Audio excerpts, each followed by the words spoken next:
आम्ही पाहत आहोत, अनुभवत आहोत की मोठ्या प्रमाणावर जंगलतोड होत आहे.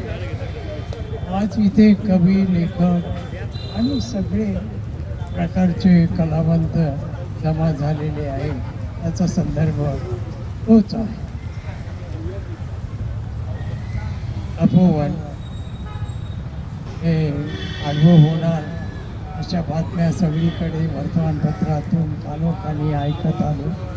हे होऊ नये म्हणून नाशिककर जागे झाले आणि त्यांच्या हाकेला प्रतिसाद द्यावा म्हणून आम्ही इथे आलो आहोत. आमची एक अपेक्षा आहे, इच्छा आहे, अगदी हे तपोवन असंच हिरवगार राहो, आणखी हिरवगार होत राहो आणि या हिरवे एका तपोवनाचे अनेक तपोवन नाशिकमध्ये उभी राहो.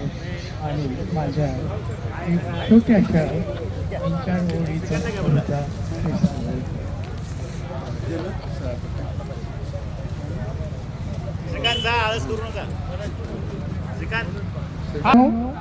आणि माडांनो, प्रिय आमच्या झाडांनो, आमचं तुमचं नातं जैव आहे. म्हणून आम्ही कधी पोटासाठी तुमच्याकडे हात केला आणि तुम्ही आम्हाला गोंधळ भरभरून दिलं, श्वास दिला, विश्वास दिला. त्याचा विश्वासघात आम्ही करणार नाही. तुमच्यावर आघातही पडू देणार नाही. तुमच्यावर आघातही पडू देणार नाही.